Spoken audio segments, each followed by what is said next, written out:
The broadcast is now starting. All attendees are in listen-only mode. Good morning, everyone, and good afternoon to those of you on the East Coast. Welcome to our webinar on how to keep kids safe from illegal school bus passing accidents. My name is Julius Walczynski. I'm the Marketing Automation Specialist here at Seance SafeFleet. And with us on the call is Derrick Agate from Minnesota Hopkins Public Schools, and Jessica Rodwell, my colleague here on the marketing team, whom I will introduce in just a second. I'll give you a brief overview of the agenda. After the introductions, we will also present the whole problem of illegal passing. You will hear some proven low-cost and no-cost tools and procedures that help.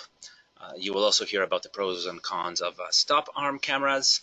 We will introduce a new technology that's new in the market, and then you will get a chance to participate in the Q&A.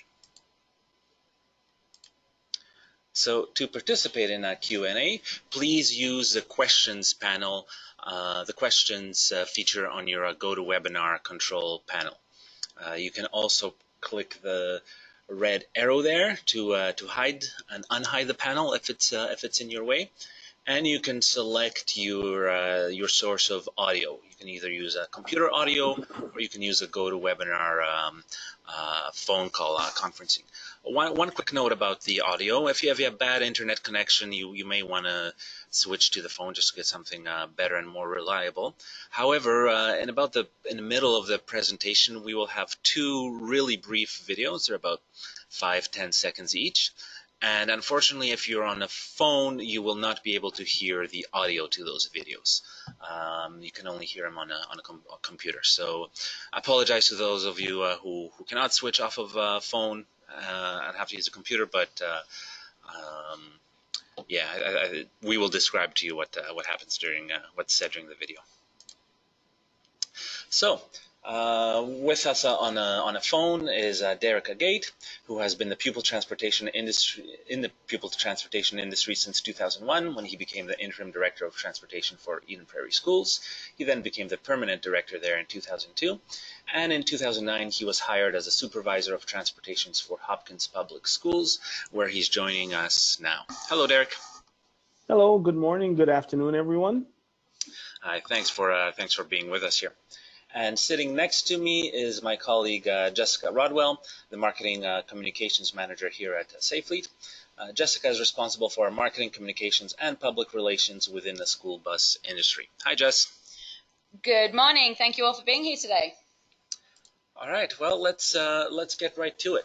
So on your screen right now, you should see some stats. These are the NAS, DPTS, NASDIP's stop arm violation estimates. And as you can see, they are rising. The estimates are extrapolated from an annual survey that they do. The survey is not exactly the same every year. It's, as you can see at the bottom, the number of participating bus drivers and states varies year to year, but they can still extrapolate a pretty decent estimate from it, and those numbers are rising. So Derrick, Derrick and Jess, what do you see out there that could explain the rise of these illegal passing incidents? Julius, one of the things that I notice is happening for us in our district is our drivers are more distracted. In Minnesota earlier this year, we enacted a hands-free with phones. However, it's still there's still a distraction with people being on their phones, and then also when you look at the automobiles, now there are a lot of things inside our vehicles that are distracted for drivers. So we've actually seen an increase in violation and more distraction than we have in previous years. Yeah, and tragically, the current count of school bus fatalities reported in the last school year was 17, which is the deadliest since 2008. So it's definitely a problem that we can see is increasing. You'll actually see it in the stats at the bottom of the slide you're currently seeing. Between 2016 and 2017, there was actually less states were part of NASDIP's survey, but there was an increase in violations, which is crazy. And like you said, Derrick, yes, people are distracted, but you and I were both at NAPT just a couple weeks ago, and during one of the town hall sessions, the sheriff, who was one of the panelists, mentioned that they're noticing drivers are just blatantly breaking the law more than ever before because they're just not concerned about the consequences. And it's really quite concerning, isn't it? It is. And it is, in our state, it is very, difficult to prosecute, violators because it requires to get the make, model of the car, a description of the person who's driving it. And so what's been happening for us is I think most people, more and more people are just taking a chance of going around the stop arm. Mm-hmm. Absolutely. All right, so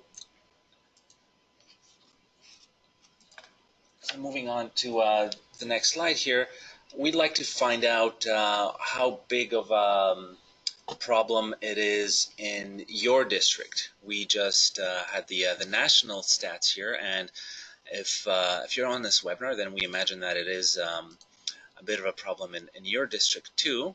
But I'm going to launch a poll here, and you can click right on your screen there to answer the poll. And yeah, we're getting some results, so that's good.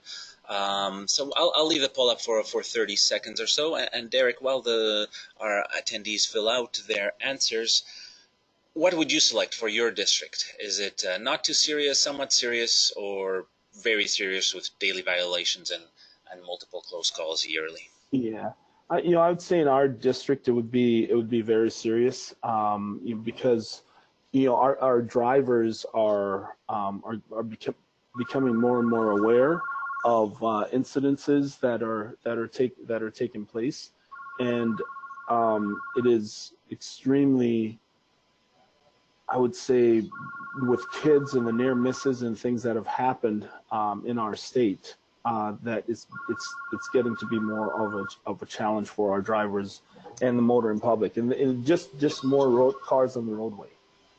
So I'd say it's serious. Yeah, and I will show the poll right now. Let me close it and share it. So yeah, our results are, from our audience, 56% say it's serious, just like you, Derrick. 32% say it's somewhat serious, and only 12% say it's not too serious. This may be a slightly, self-selected type of poll here, since, like I said, if people came to this webinar, they must be having a problem with it. But still, it is a growing problem, and it is a serious problem. So it's serious in your district, Derrick. Let's tell us a little bit about your district. How big is it? Well, go ahead. Yeah, so let me tell you, so in Hopkins Public Schools is a suburban district. We're located in Minnesota, and we're located in the Twin Cities metropolitan area. We're on the Minneapolis side. We have transport about 6,900 students a year. We have 85 regular ed routes, 115 buses. We are a very efficient three-tier system, which means we have our secondary school in our first tier, and then our elementary schools in our second and third tiers split up. We've had cameras on our buses for 9 years. Now, in each year, we've increased the number of video cameras that we've had in our buses. I think now we're up to 5 or 6, there. So we are a typical, I should say, for Minnesota, we are a suburban district. Mm-hmm. And I think our audience is quite a big range. We have everything from small rural areas, small rural districts, to big urban ones. All right. And Julius, we contract our buses. Okay. So we do not own them as a district. So we have a contractor that we work with to provide our transportation. Okay, good. Thank you. Thank you for that insight. We'll get into the main part of the webinar here, the kind of the low cost and no cost tools and procedures that can help kids save from inattentive or aggressive drivers. I'll just like to remind you that you can ask your questions at any point in a webinar. We will save them till the end, but if you answer them or if you ask them early before the big rush of questions comes later, then there's a bigger chance that we'll be able to answer them. So Derrick, let's talk about what you do in your district. Let's start with public awareness campaigns, and in specific, I guess how you use media and maybe the relationships that you have with media there.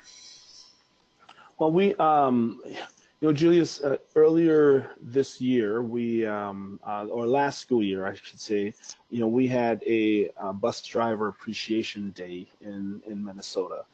This was in February, and one of the things that we were launching was a campaign on stop arm and stop arm violation, and we have a local media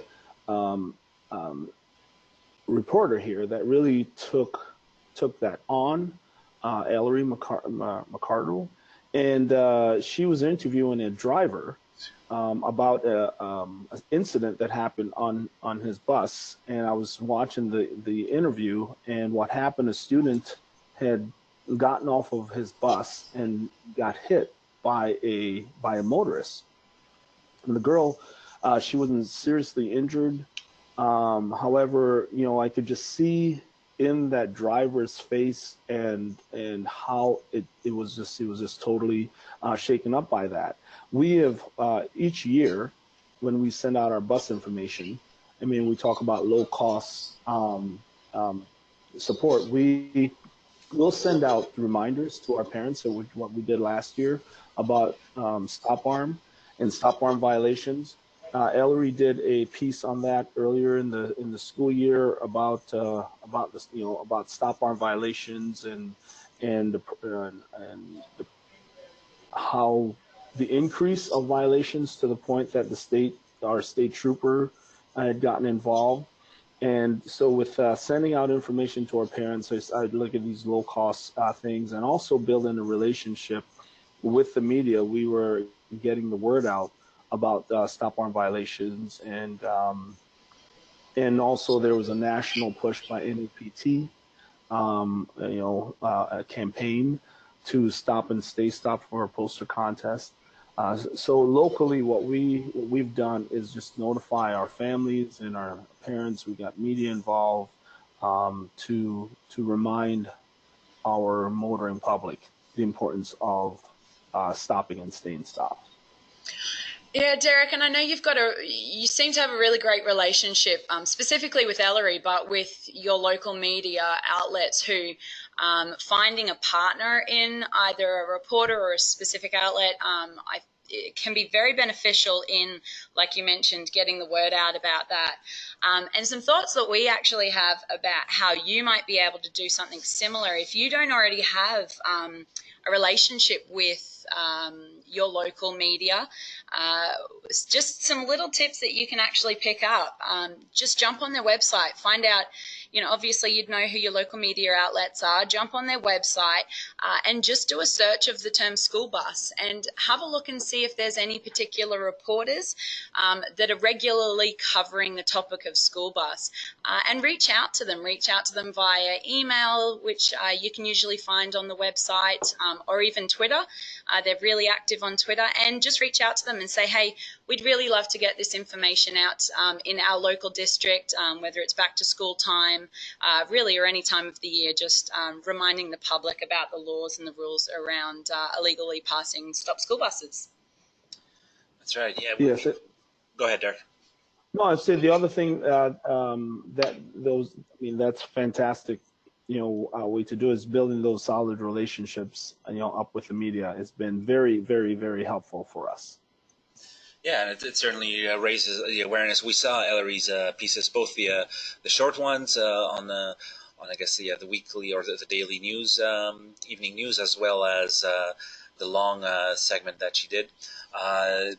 you mentioned sharing information with parents. You do it via, I guess, a regular old-fashioned mailer. Social media is another great way another channel to communicate with the public, particularly parents. I think a lot of parents would follow their kids' school districts. Something that we created that I can distribute after the webinar via email is a quick little video. Basically, this was meant for the beginning of the school year, back to school. A little video reminding motorists the rules of the road when it comes to school buses, right? So that's something that can be put out on social media, and hopefully parents will share it, reshare it, forward it, and so on. Okay, you briefly mentioned the state that a state trooper came out once. Maybe you can talk a little bit about how you partner with law enforcement in your district.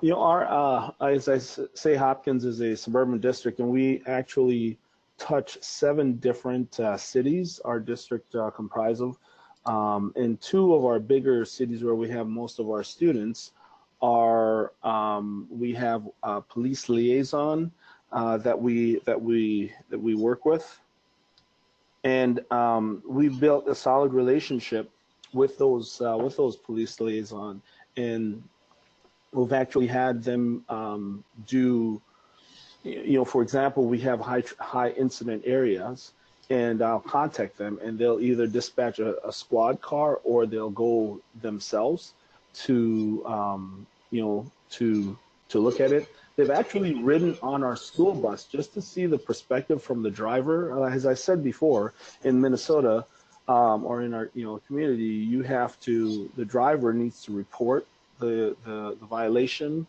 and when it happened, and the make of the car, and there's a lot of things that the driver has to do in order to just report, so that a motorist will get a ticket.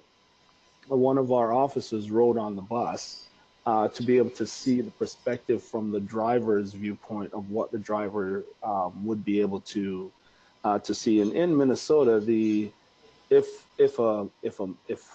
a motorist decide to fight their ticket, then the driver and the police officer that issued the ticket needs to show up in court. So there's a lot of moving parts for us to prosecute and get someone convicted of a stop arm violation. So the police rode on the bus to get a different perspective, from the driver, and we've also had our different officers follow the bus. And matter of fact, there's one incident where someone did violate and went through the stop arm, and the police, went after them. So I would say have a strong relationship with law enforcement that they'll be able to support, and back you up. Right. So similar to, I guess, what you do with the media is you have a personal relationship, right? You have a personal relationship with somebody, or maybe multiple people on your local police department that you can get in touch with and perhaps ask for help. Maybe knowing that there's a high incident area that could use some police support. Is that correct? Correct. Yes. Excellent. And it's just resulted in more of an awareness and campaign for us, and sometimes just a police car sitting there will get someone's attention. Absolutely, and certainly the police themselves can get somebody's attention when they pull them over. But if the police isn't there, I've heard, Derrick, that sometimes you would actually personally stop the violators yourself. Yeah, I had a driver that was very concerned about the number of cars that were going through his stop arm when it was out, because the students had to cross the street. I was not able to get law enforcement to be there, so I decided to follow the bus in my vehicle, and the bus had stopped, and he put the stop arm out, and right as he put the stop arm out, a car was going through the stop arm, and I waved this motorist down, and And of course she stopped, and I said, if I was a police officer, you would have gotten a ticket. Did you realize that you just went through the stop arm of the school bus? And she said, I didn't see it. And she was very apologetic. She was not belligerent. She was very apologetic, and I looked at her like, you really did not see a flashing light in this big yellow vehicle, standing there. And she did not see it. And I don't put myself in harm's way, but it was, a few seconds later than that, she potentially could have hit one of the students, because they were going to cross the street, and she went right through that stop arm. Right.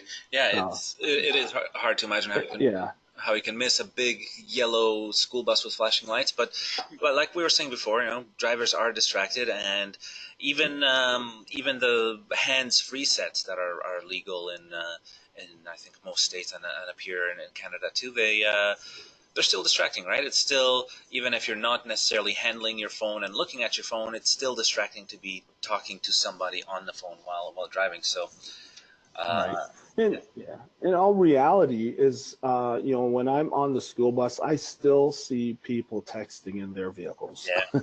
So we have all sorts of laws against doing those things that we call distracted driving, but still every day, I see it happening, and it wouldn't have surprised me at all if this person wasn't texting and just didn't realize it. But. Right.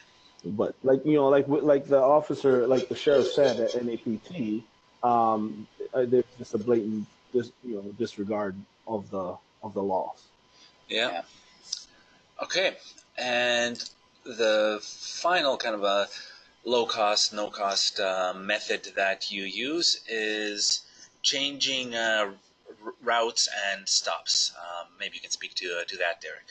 Yeah, some of the things that we've done in our district is in high incidence areas, we've looked at whether we can move the bus stop off the busy roadway and move it to a side street, so the violators are less likely to pass.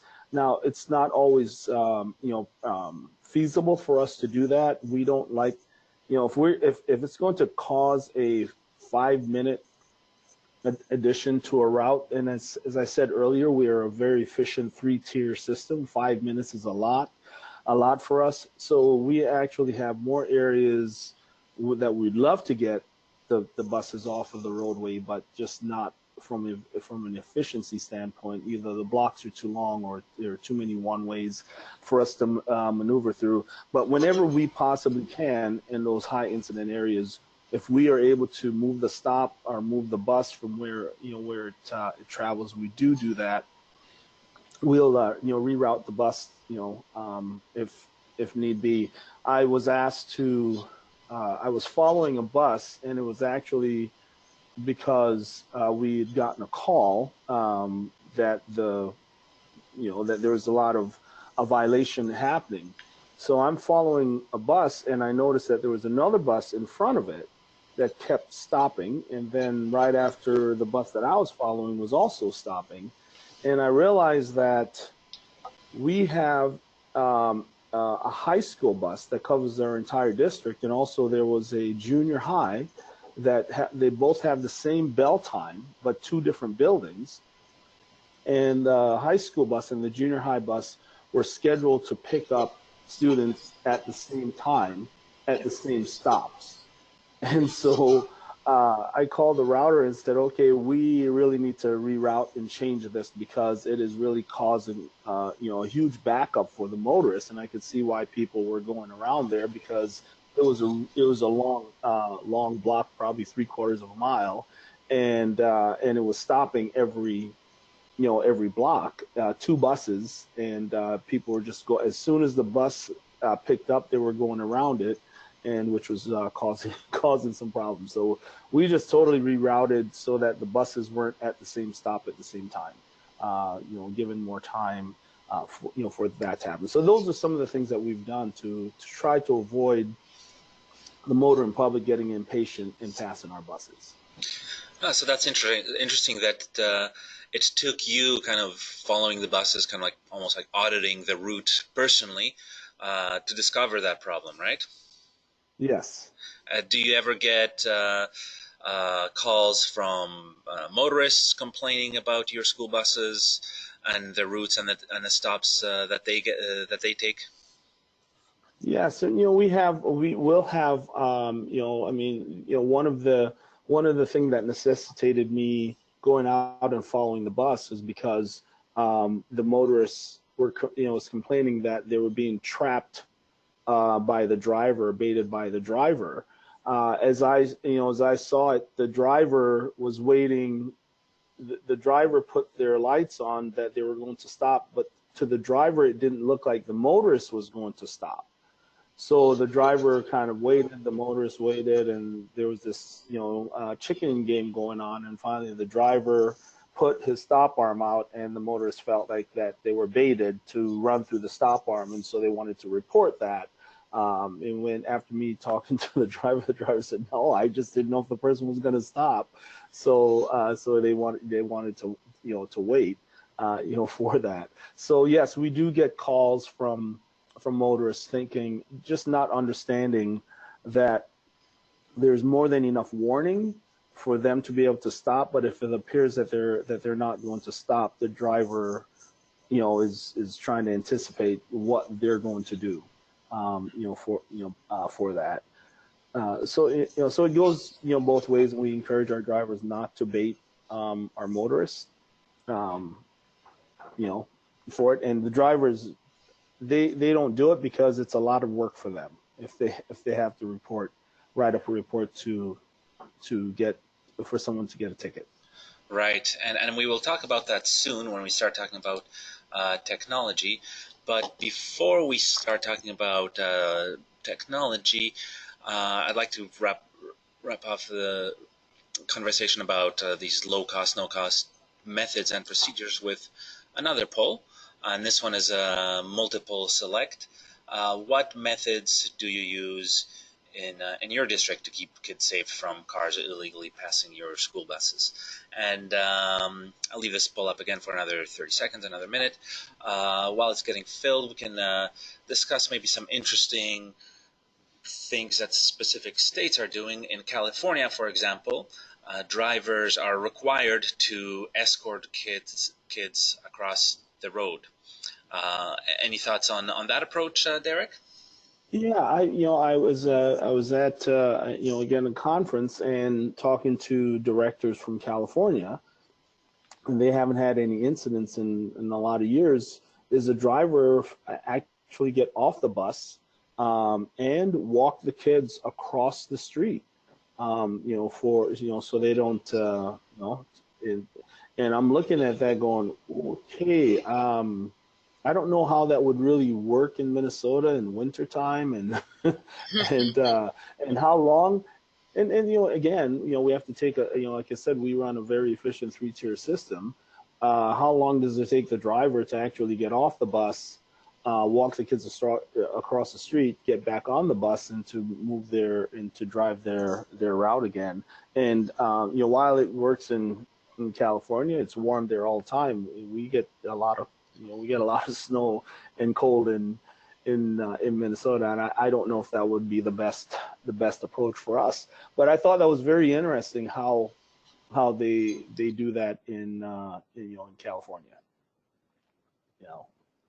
Yeah, and so California has been doing this for a while. I think something more recent is happening in Indiana, where they prohibit bus drivers from loading or unloading students where they would need to cross a roadway. Right? So I guess they would always have to stop in such a way that the kids don't have to cross the road. Yeah, and that's come on recently after the tragic loss of the 3 siblings in Rochester, Indiana, that came about. But from my understanding, Julius, it is in the more rural, high-speed highway type areas that they do that now, which I completely agree is a great idea. But obviously, in rural areas, it can be hard for for districts to completely reroute their buses to do only right-hand side pickups, because it could take add an extra 10 minutes with the long rural roads. So we understand, obviously, it's obviously Yes. different for every district. So, Yes, and yeah, we have rural and suburban area in Minnesota, and I echo those sentiments. So the poll results are in. 60 and 62% respectively of the attendees here partner with law enforcement and make route and stop changes. The next most popular method is public awareness campaigns at 45%. I think there's an opportunity there. Like some of that is public awareness campaigns, is, I don't know if they're easy, but they certainly are low cost, right? Putting out something on your social media or trying to find out who your local media person covering school buses is doesn't cost the district anything. Yeah, or even your local radio as well. Like, if you can get some of your local businesses to sponsor a little radio ad with your local radio station, little things like that, where we know obviously districts can be strapped for cash, so you don't always have the money to spend on those public awareness campaigns, but go to your local businesses, go to your local outlets, and just get advocates out of them and get them to help you out. And 15% escort kids across the road. I'm guessing many of those are from California. 5% stop harm violators personally, like you do, Derrick. And we also had one write-in vote. We provide door-to-door service. All right, thank you very much for sharing that, everybody. Let's move on to stop arm cameras.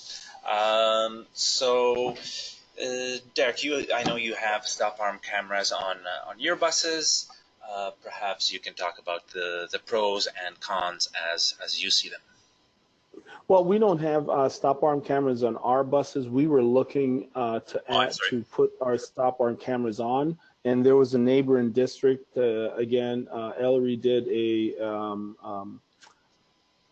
piece on that with the stop arm cameras, and as we were looking at that, and man, one of the thing that they actually showed, they caught someone as they were doing this piece with the stop arm cameras and showing how it worked.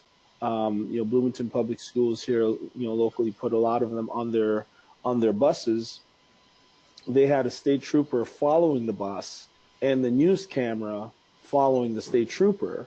And wouldn't you know it, that someone actually blew by the stop arm, and you could see the state trooper on TV, turn on the lights and go after this person. So it was not funny, but how it worked out, that they were filming the spot and there was a violator just right there, so blatant to do it. So it made Ellery even more aware of the importance of that. And the stop arm cameras, again, for Minnesota was to aid and assist the driver so that we are able to catch the motorists so that they could write them tickets. So if you have a violation, it would be reported by the district to the local police department. They would ask for the video. They would get the video. They would actually write the ticket. And being a lot of times, if someone knows that there's a camera that caught them, they are less likely to go into court and try to fight that ticket. So stop arm camera is helped when in those situations to deter folks from violating the stop arm. And the media did a great job of letting people know that they can get a ticket if they go through the stop arm, and the police is able to they're able to get prosecuted. And being that Safe Fleet is the parent company to stay on, we've been manufacturing stop arm cameras and video surveillance for years, as Sayon as well. And some of the feedback we get as well is that you didn't mention it specifically, Derrick, but there can be lost time for bus drivers who may have to actually go to court to be able to actually ticket somebody successfully. And we're also finding that while yes, stop arm cameras do over time can change drivers' behaviour. If you look at it and compare it to something like drink driving, it took decades for people to truly change their behaviour, and millions of dollars spent on public awareness campaigns to truly get people to change their behaviour in the way that they drive. So whilst ticketing them and making them aware of all of these issues is important, it does take a much longer time for that to be adopted. That's why we almost need that the solution for now and keeping kids safe now. Yeah, and you know, Jess, it gets into as I was looking at the stop arm camera with our neighboring district, that was about the same time that Safely came out with the predictive stop arm. Yeah. And you know, so it's not a you know, and I was in you talked about how difficult it is to get a ticket written, and so I was less concerned about the punitive damages for the motoring public. I was more concerned about the safety of our kids. You know, like I said earlier, watching that driver give that interview about a student on his bus getting hit by by a car. Just the anguish on his face and just the concern in his voice. I mean, almost crying. And this happened, months ago. For that, I realized that that having something like the predictive stop arm to keep the kids out of harm's way was more important to me than trying to prosecute these motorists, because they were still violating it. And so when I got introduced to the predictive stop arm and found out more about it, and how the technology works, what it does, it uses artificial intelligence to predict whether a motorist will be stopping or not, and depending on how fast they're going, and it puts out an audible that tells the kids to stop and do not cross. And when I saw that, I'm going, okay, we need to look at this technology, because that to me was keeping the kids out of harm's way, and that was more more important, to do that. So it's a great technology, using the radar, predicting whether the motorist is going to stop, not. I don't know all the technical terms, but I know that it's if it's not patented, it should be, with artificial intelligence, and how accurate it does work, for that. And I've personally witnessed students on a ride along that I did that was prevented from getting hit because the audible on the predictive stop arm went off and stopped the student from continuing to walk. Yeah, and it's the technology which you mentioned is something that I can describe a little bit more shortly after playing a video. We'll play the video first. But Derrick, you specifically have only installed the PSA on certain buses based on your high incident areas. Can you talk a bit more about that?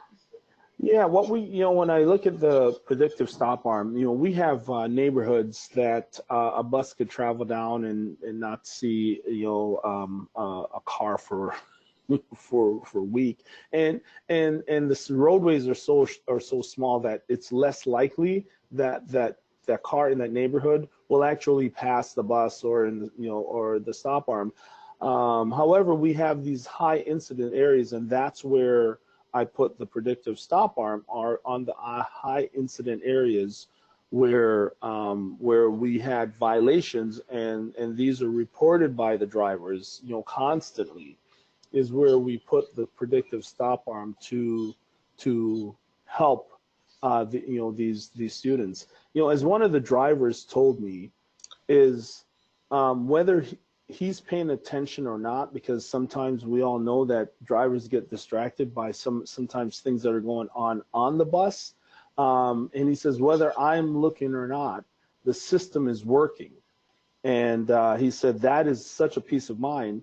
And now, we don't have this on the bus to replace what the driver is supposed to do. The driver is still supposed to look at their student, make eye contact, wave them across the street, beep their horn. They do all of that.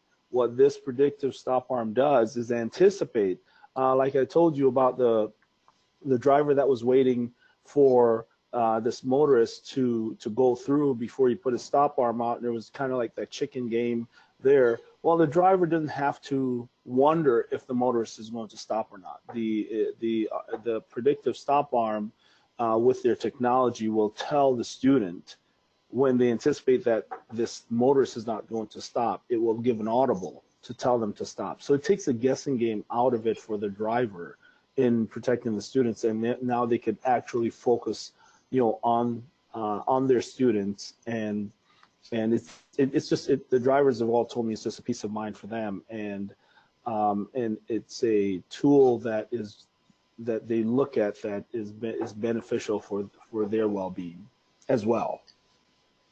Yeah, absolutely. What we might do now, though, is play a little video. Like Julius mentioned, if you have called in on your phone, it might be a little hard to hear the audible, which is very important in this video, but we'll send it to you.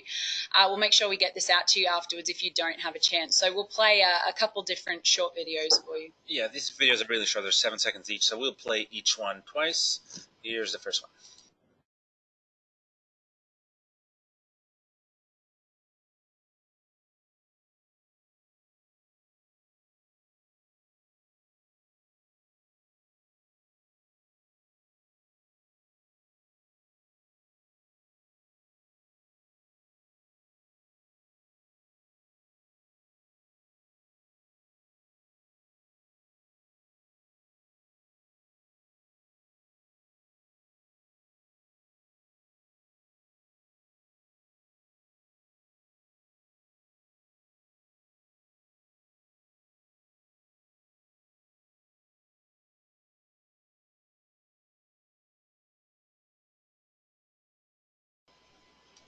All right, so hopefully everybody saw and heard that clearly. If you were on a phone and you were unable to hear what was happening, as the cars were approaching the bus, and the system predicted that the cars would not stop for the flashing stop arm, an exterior speaker said, "Danger, get back." And whether it was faint or loud on a video, I don't know, but in person it's definitely very loud. Yeah, if you want to go to the next slide, Julius, I'll try and talk a little bit more to the technology specifically. So the predictive stop arm uses advanced radar sensors. There are 2 yellow radar sensors installed under the front stop arm, and they are facing in both directions, so it's monitoring cars coming from both directions, and the predictive analytics within the system is able to gauge whether the car or cars approaching the bus will have time to stop or will stop in time for the school bus. Now, it's definitely worth pointing out, given that, a lot of you may know us as Say On versus Say Fleet.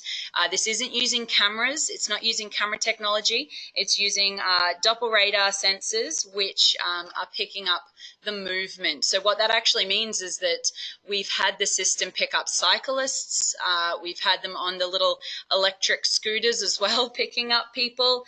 And what does happen is that when the system does predict that they're likely, or that they are approaching, should I say, the driver display in the front cab goes from green to amber to show that there is a car within the vicinity. But the moment the system predicts that the car doesn't have time to stop, stop and won't stop, it turns to red for the display inside the driver's cab, and that is when it sends out the audible warning to the student saying, danger, get back. Now that is from a speaker which is under the hood at the exterior of the bus.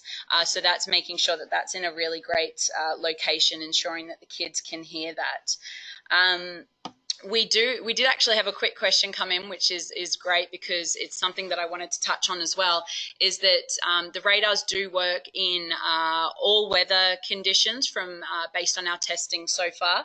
Specifically, somebody asked about snow, and Derrick, given you're out in Minnesota, I thought you might be able to actually answer about what your experience with snow so far has been.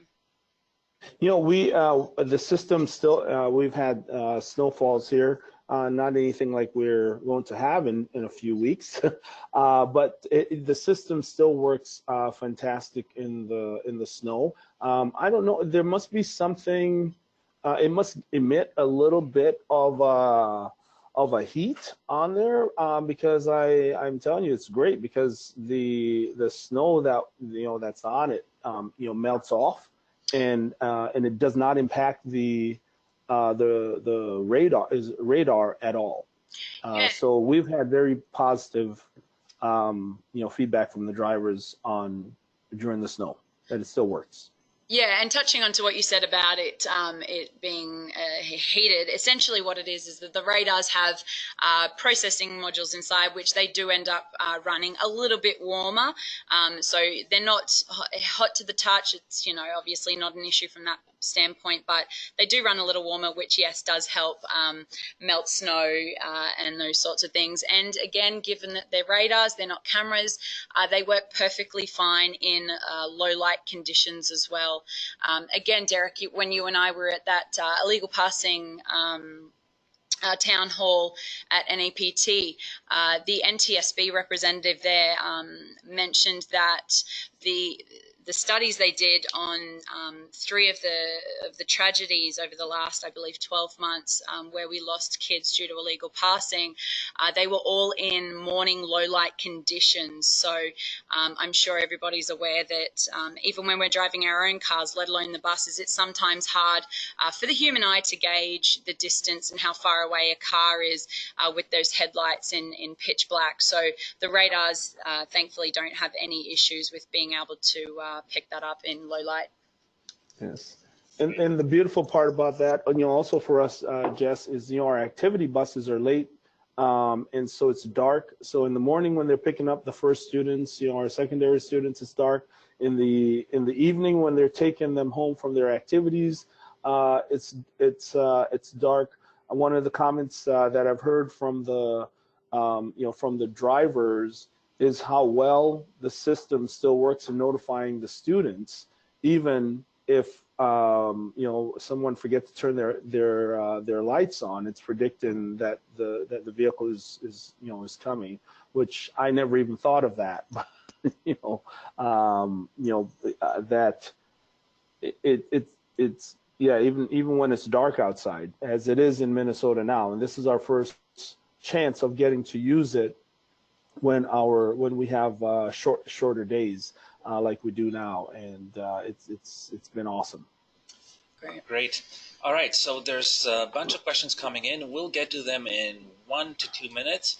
We will first have just a little short commercial break. I know we have many of our clients on our webinar here, but some of you are new to us. So Jess, why don't you tell us a little bit about ourselves? Certainly. So Safely is the parent company of a number of different brands who have been in the school bus industry for a very long time.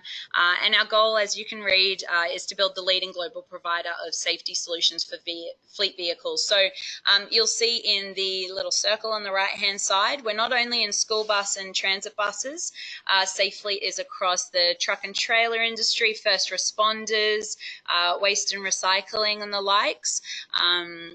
across North America, across the US and Canada. We have over 1,600 employees and 14 manufacturing locations. And one thing I'm really proud about SafeFleet is the recent investment in our advanced technology group. That group is responsible for our groundbreaking predictive stop arm technology, and they're currently building on many other really great technologies that will be coming out that are really at the forefront of their fleet industries. So some of the brands that you might recognize who are actually part of the SafeFleet family, like I mentioned earlier, Seon is our video surveillance and fleet management product brand, but Transpec, Pretoria, and Specialty Manufacturing, you may also or may not be aware, are also part of the SafeFleet family, and they've been manufacturing stop arms, crossing arms, roof hatches, pretty much every form of safety that's on the school bus possible is what SafeFleet has been looking after for quite some time. And just really quickly, we just wanted to highlight again the range and the size of our customer base. You know, Chicago Public Schools at 2,200 buses, all the way down to Henning at 15 buses. We've been looking after our clients at different scales for a number of years. Okay, thank you, Jess. We'll get to the questions now. And just a quick heads up, after the webinar, look for emails with the recording of this webinar, a link to the stop arm camera laws by state, videos of the predictive stop arm in action, and other useful information. So we do have some questions about stop arm cameras. So let's go back to this slide. So this is one of the things that I will send in a follow-up email. The NCSL and a little map of where stop arm cameras are allowed. It's a great resource, it's a great website. There is detailed descriptions of these laws by state. The only thing is, it is a little bit out of date. Like, for example, here it's showing that Minnesota and Texas do not allow stop arm cameras, but they recently have changed those laws, and now they do. So, you know, if you go there and you see your state is in gray, you may have to double check that with another source. As far as Canada goes, as far as we understand it, basically, if you're in Saskatchewan or east of Saskatchewan, you're okay. Stop arm cameras are allowed there. If you're in BC, British Columbia, or Alberta, it gets really messy because it's those decisions there are made on a municipal level. So, you know, in a metro area like Vancouver here, you might have there's like a dozen different municipalities, and you know, one might allow stop arm cameras, the one next to it might not, the one over might with slightly different laws. So it's a little bit messy, and I can't really show it on a map. Anyway, let's get to your questions. Okay, we have a few questions here asking about how would this work with the predictive stop arm work on the right side of the bus.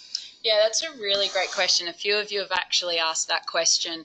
And some of you may have actually seen that on Friday down in Georgia, two young girls and a male relative were struck by a car passing on the right-hand side of the bus. Thankfully, they're in a stable condition, but some other people haven't been and so lucky, as we know. Currently, the predictive stop arm has radars and is set up to be only monitoring the left-hand side of the bus. However, our engineering team are currently investigating adding right side radars. That would obviously be a slightly different system and a different setup, but it is definitely something we are looking at because we are aware that it is a very, I can't believe people can actually pass on the right-hand side of the bus and often go over the curb, but as we see, it does actually happen.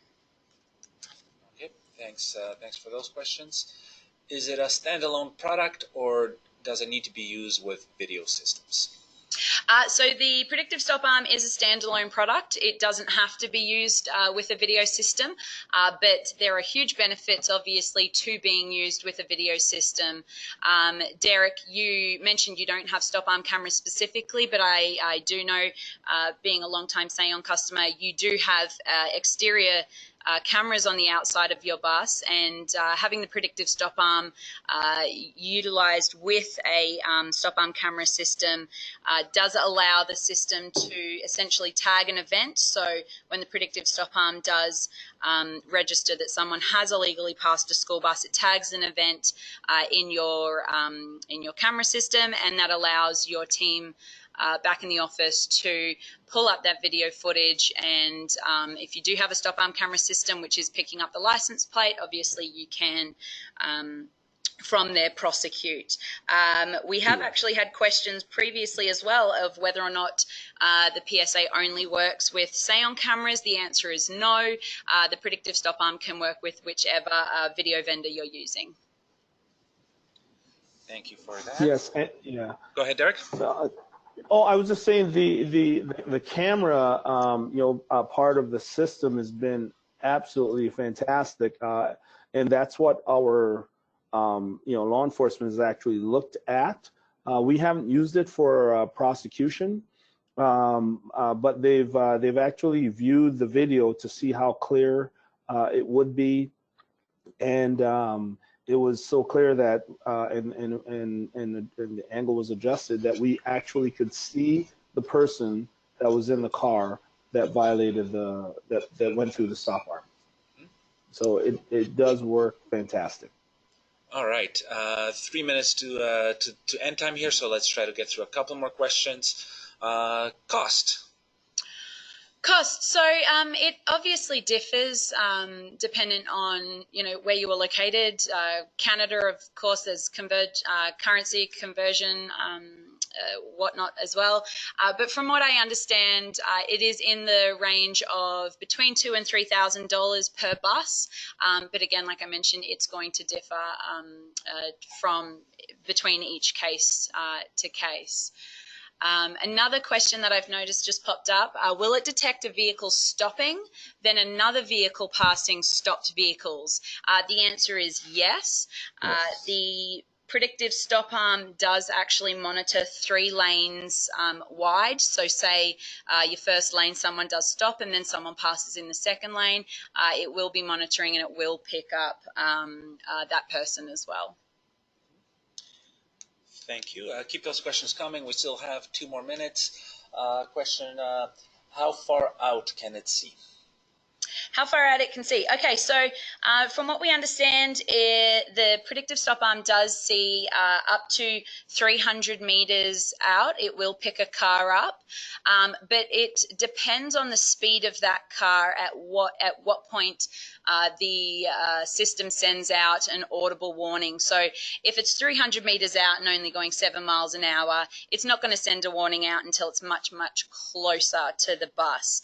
If it is speeding and it's doing something like someone crazy like 60 miles per hour or something, it's going to send that warning to the students and the driver much, much sooner. Yes, and it also works if someone pulls up behind the bus and they're stopped, and then they start to pull out to go through the stop arm. So if the car is at a dead stop and they pull out to go by the stop arm, it also will pick that up and give an audible. Yeah, perfect. We have a question here about warranty and installation time. We will get back to you about that personally. We don't have that information right at our fingertips right now. Yeah. And Nancy, thank you so much for pointing out that not everybody deals in meters. The Australian accent might be making its way through right now, dealing in meters. Nancy, thanks for pointing out that's about 1,000 feet. And one other question about alternative languages. There is the possibility to change the warning upon request. So a Spanish version, or our friends out in the east of Canada, a French version of the warning is also available. All right, so we're at the bottom of the hour. Thank you, everybody, for participating, especially in the polls. We got a lot of good responses there and a lot of good questions here. When I close this webinar, you will get a really quick survey. I think there's about 4 or 5 questions on there. I'd really love it if you could take 2 minutes to answer them. Thank you very much, Derrick, for joining us from snowy Minnesota. You're welcome, Julius. Thanks, Jess, Derrick. thank you, everyone. Thanks, Jess. Thanks, everyone. Thanks, everyone. Bye. Bye.